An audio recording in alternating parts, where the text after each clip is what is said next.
Olá pessoal, que a graça de Cristo esteja com vocês.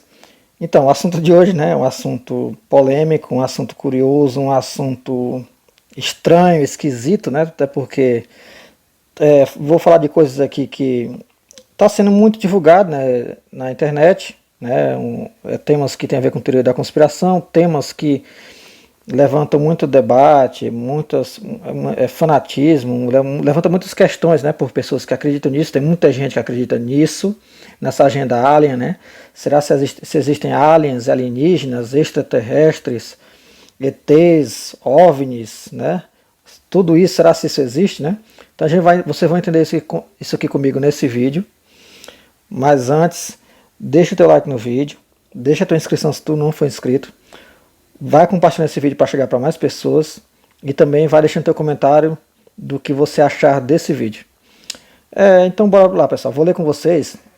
O primeiro artigo que eu vou ler com vocês para a gente começar a entender essa questão de alienígena, ET, essa ideia, né? Será que essa ideia é nova? Será que se veio de algumas pessoas que são fãs dessas teorias da conspiração? Ou se isso já é antigo? A gente vai ver aqui agora. Eu vou ler esse primeiro artigo aqui sobre os astronautas antigos, né? Que é uma teoria dentro de outras teorias para a gente começar a entender esse assunto. Então vou ler com vocês esse assunto aqui, só para a gente começar a entender, como eu disse. Astronautas antigos, antigos astronautas ou antigos alienígenas é uma ideia pseudocientífica baseada na crença de que seres ou criaturas extraterrestres visitaram a Terra há milênios e que os humanos teriam tido contato com eles na antiguidade, ou mesmo na pré-história. A ideia afirma que, para essas civilizações, esses seres que desciam dos céus, detalhe dos céus, estão relacionados com a origem ou desenvolvimento do ser humano e da cultura humana. Está sempre relacionado, né, pessoal? E a origem de tudo, a origem do ser humano, dos seres desse mundo e tal, pessoas que vieram do céu, seres que vieram do céu, essa coisa toda, né? Isso aqui, pessoal, só estou tratando desse assunto porque tem pessoas da igreja que estão começando a acreditar nessas coisas aqui. Mas eu estou começando a desenvolver o assunto. Eu ainda não estou falando exatamente tudo que eu quero falar nesse vídeo. E eu vou lá para a Bíblia também. Vou ler passagens da Bíblia com vocês. A origem é frequentemente atribuída a Erich von Däniken, um autor, né? Mas embora tenha se popularizado amplamente em 1968, essa ideia, né, já havia sido apresentada nos anos 1870 e 1880, entre essas décadas, né, por Helena Blavatsky, que é uma pessoa bem interessante para quem entende de sociedade secreta, ocultismo, paganismo e outras coisas. E sua teosofia, né, que é a religião dela.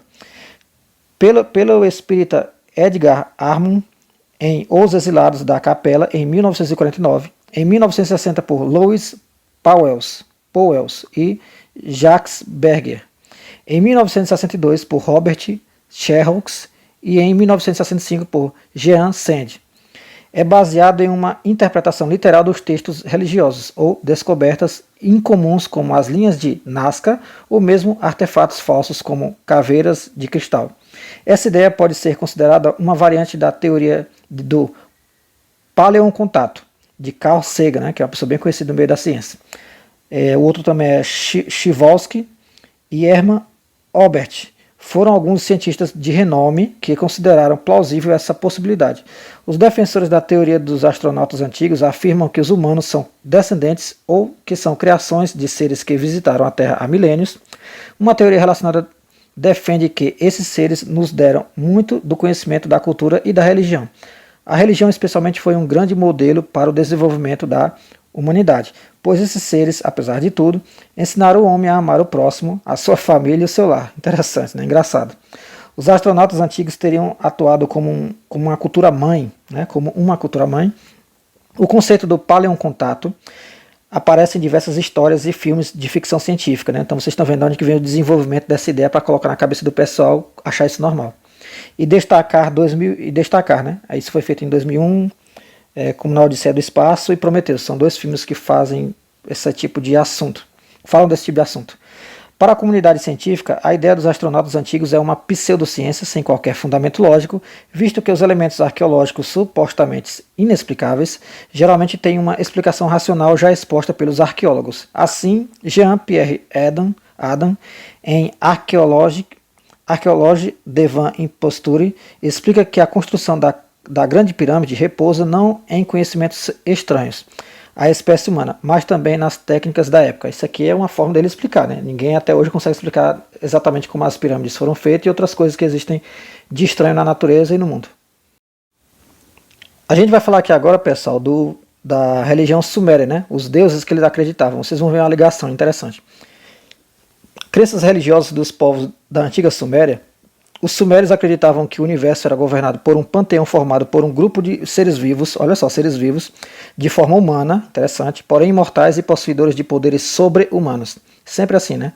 Esses seres, segundo acreditavam, eram invisíveis aos olhos dos mortais e guiavam e controlavam o cosmos de acordo com um plano pré-estabelecido e leis rigorosamente elaboradas. Olha só os deuses.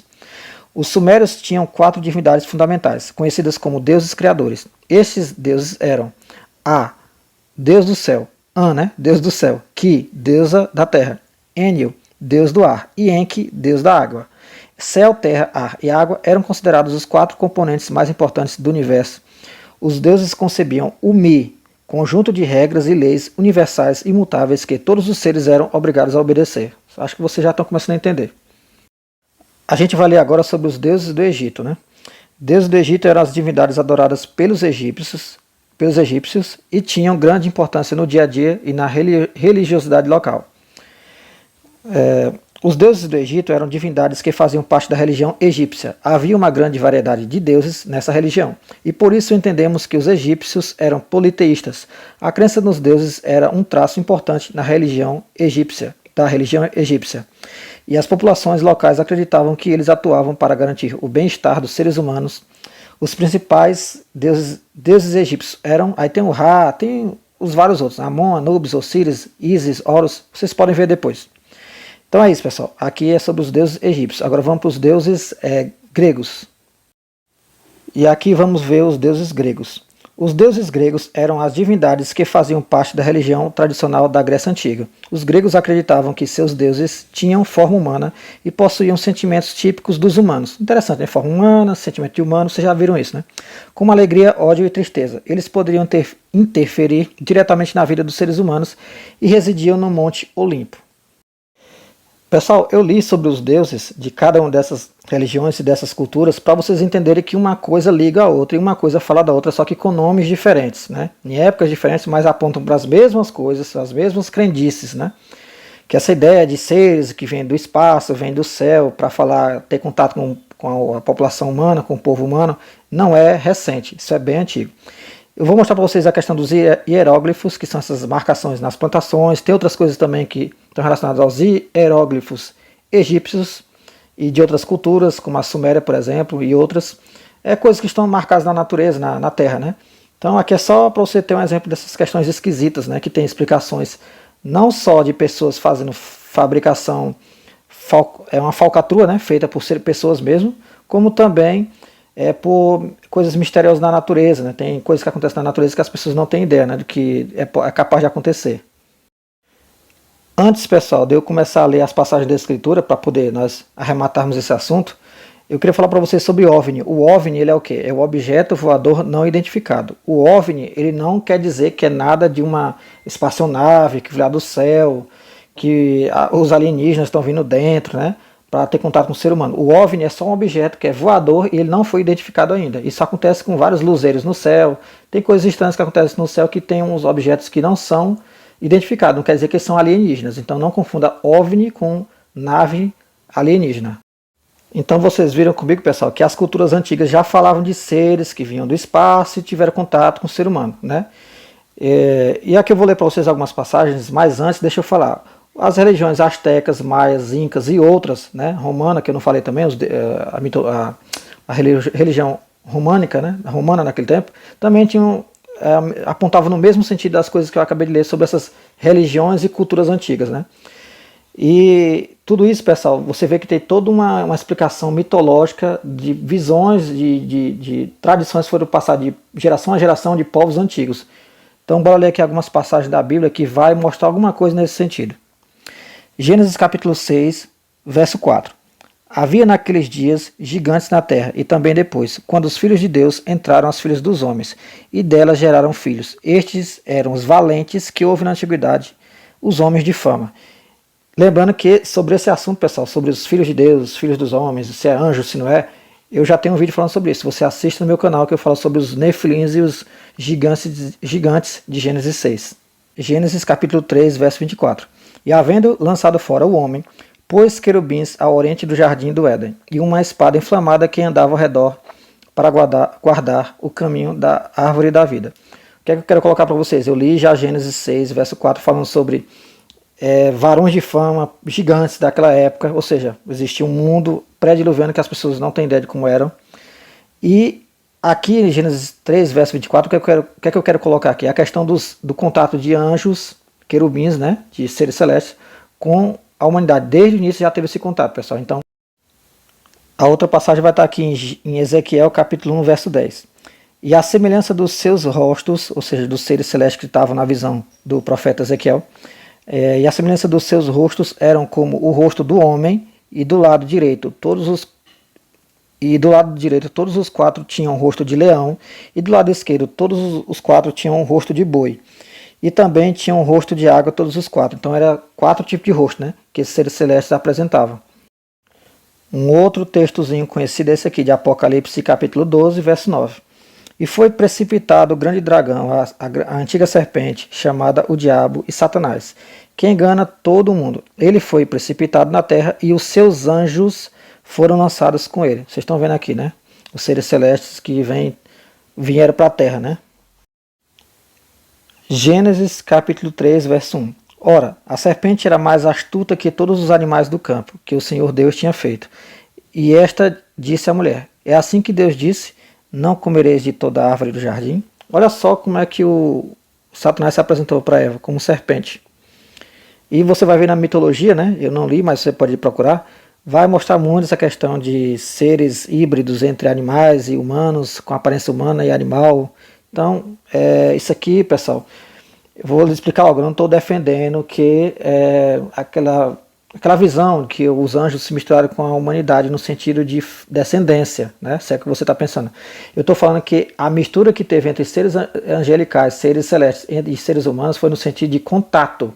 Houve contato. Então houve muita tradição e muita visão de paganismo que ficou desde aquele tempo e veio passando ao longo das gerações até os nossos dias. E ficou contado em tábuas de pedra, em hieróglifos de caverna e em tudo mais.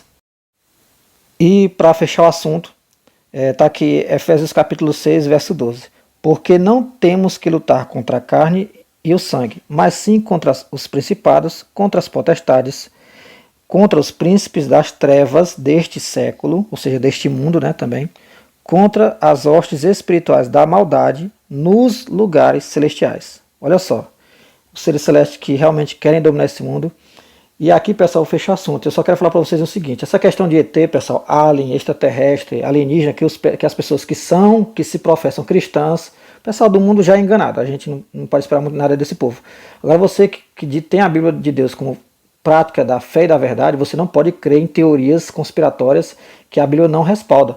É como se você estivesse dizendo que Deus fez seres fora dessa terra, que vêm para ter contato conosco, mas não seres que é colocar de formas mais evoluídas do que o ser humano e com toda essa carga pagânica, como eu acabei de explicar para vocês. Os seres que tem fora da Terra são os seres celestes, e todo esse paganismo e toda essa idolatria em relação a seres de fora tem ligação com o que eu estou lendo aqui. Então acho que vocês já estão entendendo. Então não existe esse negócio de alien, ET em outros planetas. Isso aí, pessoal, é tudo teoria, é tudo loucura e tudo mentira para enganar pessoas a pensar que podem haver seres evoluídos em outros planetas que vão ter contato. Isso aí a Bíblia não respalda isso, é isso que eu estou colocando aqui. Esses são os seres que vêm fora da Terra ter contato com o ser humano. Esse aqui que eu estou mostrando para vocês. Então eu espero que vocês tenham entendido, pessoal. Deixa o like no vídeo, deixa a tua inscrição se não for inscrito. Compartilhe o vídeo para mais pessoas. Deixa o teu comentário também para saber o que é que você achou. E não se esqueça, somos um em Cristo e fica com Deus.